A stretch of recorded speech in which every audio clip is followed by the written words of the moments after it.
still at North Shore, Royal North Shore, with the second year of being a resident.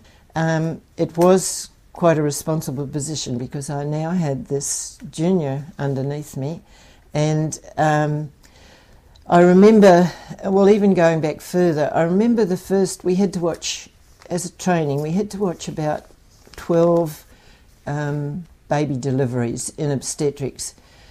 And the first delivery that we went into, and I wasn't the only one who was worried about this, as we came in, this mass, we saw the delivery, and this mass came out of the vagina, and I looked in horror at my friends, and I said, "Is this a baby?" And then we hadn't noticed that the baby was being nursed by a midwife in a corner of the room, and this was actually the placenta being delivered. So it was a bit of a shock, but afterwards, when I started private practice, I majored in obstetrics, and so I knew what a placenta looked like. And also, while I was at North Shore, we had a visit from Dr. Ludwig Goodman, and I think he could have been a professor at that time. But anyway, I was most interested in him, and I'd done quite a bit of reading about what he had started at Stoke Mandeville. And I used to do a few ward rounds with him, especially in the orthopaedic wards, and he was very down to earth. He wasn't a bit like our consultants at the time, and he was quite horrified to see that spinal patients were dotted around the hospital, some according to what was their top priority, some in neurology, some in urology, some in the orthopaedics, and some in the surgical ward, and some in the medical ward. And in each ward there was probably one or two of these patients. And so he gave us the scheme that encouraged us to follow the scheme at Stoke Mandeville, where the patients are in a house of their own. They're taught these domestic social skills, how to manage their own problems, and so I started getting interested in that. And my cousin, who was working at the hospital at the same time, he's now a professor of orthopaedics at Royal North Shore. He was a senior house surgeon, and he was really interested in this too. So together we set up this unit where they were all put there and managed by the various consultants and the treatments that they needed. But we were given permission to take these patients out into the community, because in those days it was a bit like leprosy. You didn't see people in wheelchairs, you didn't see them in the motor scooters or anything like that. They were kept at home. In fact, when I came to Lumsden, I worked with a man who had been hidden away by his family for about 30 years. And if it hadn't been for his sister after his parents died, he would have still been there. But I got friendly with him and used to take him out in the community in a wheelchair, but that's just an aside. And so we took them to concerts, picnics, to the beach. And I remember once, I can't remember his name, but he was a lovely guy, and he started to shake. When we went to the beach, he just freaked out. And looking back on his history, we found that he had been paralysed by the spike of a beach umbrella as it flew along the beach, and just happened to land between about C5 and C6, and he was a tetraplegia, and we were able to calm him down and do what he wanted to do. But it's just the ignorance, I think, on our part that we didn't know that. And then after I left North Shore, because they only let you stay for 2 years, I did a locum at Newcastle, which is a few miles up north of Sydney, and I applied for it in the paper, and I was at a loose end, and it was at I suppose you could call it a sanatorium, where the people came and they stayed there. They were all rich and they paid for this this accommodation. And the main thing that the physio did was to massage their fibrocytic lumps. And I thought, have I done my training just for this? There was no it was massage, but there was no other treatment that was required. And because I was a locum, I had to do exactly what they did and follow on. After that, I went back to my home in New South Wales, in the middle of New South Wales, Condobolin, and I did a little bit of work for the doctors there.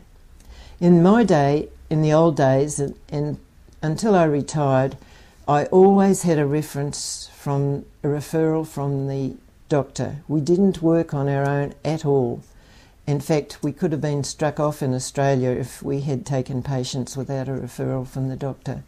And that's all changed now. Anybody can go to a physio. Even with ACC, I think you can go now. And of course there was no ACC in those days.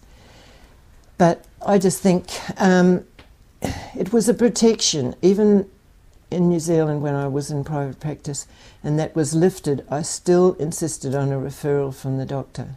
And I think that was a protection for us. Maybe physios are better trained now, but I liked that reassurance. And after I'd been at home for a while, I went to New Zealand on a holiday with my brother, and we toured all around. And socially, I met a lady who was a sister at Christchurch Hospital, and I went back. I got her address, and we corresponded for a while. And I went back home to Australia, and I had a letter from her. That was before the days of emails and things. And she said, "We're very short of physios in Christchurch Hospital. Would you consider coming over?" And I thought, why not? So I revisited New Zealand, and I actually brought my car over on the boat, and I travelled across the Tasman by boat every time I came across, because I used to go back home again for holidays. And we went on the Wanganui and the Wanganui, and it was quite interesting to me that the Wanganui was situated at Doubtful Sound, where my husband built a wharf for the workers at the power station, Manapuri Power Station, and that was sort of like the full circle. And we had a lot of fun on the boat too, but that's another story.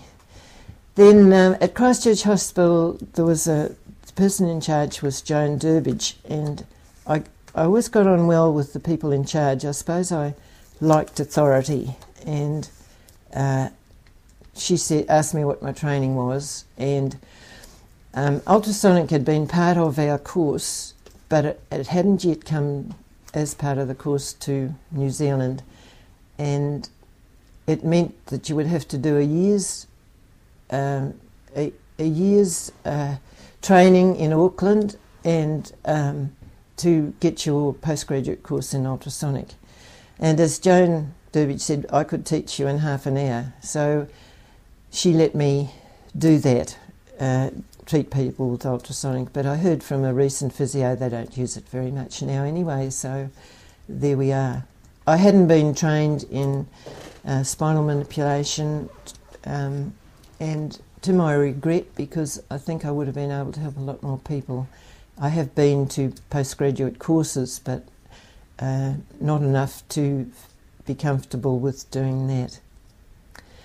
I was at Christchurch Hospital for a year, and I was seconded to Princess Margaret Hospital, which was then a thoracic hospital, and I worked under a really amazing person called Tommy Thompson. I don't know his real name, he was just called Tommy, but I think that came from the Thompson.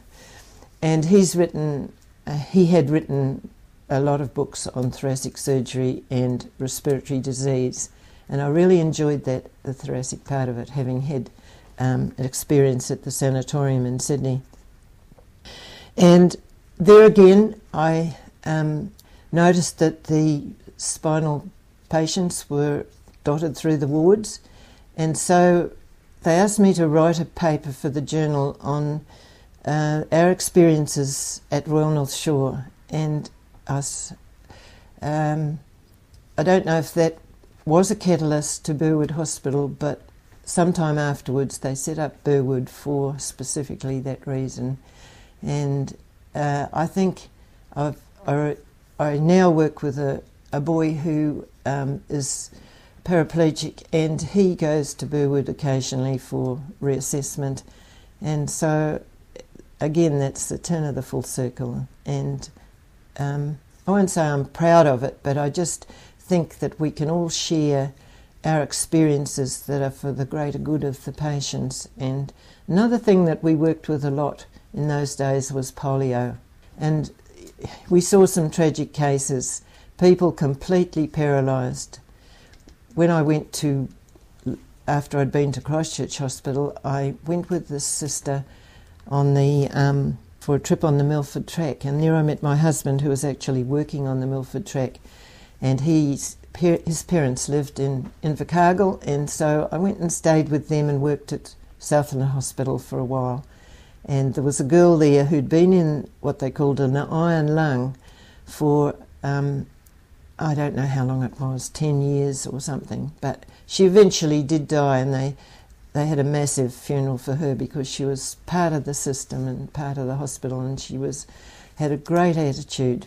And I remember the superintendent there was Mr. Hunter, and he had a pig farm, and people said that that the pigs got as good a treatment as the patients. So that sort of stuck in my mind. I wasn't there very long, but I enjoyed working in the hospital again.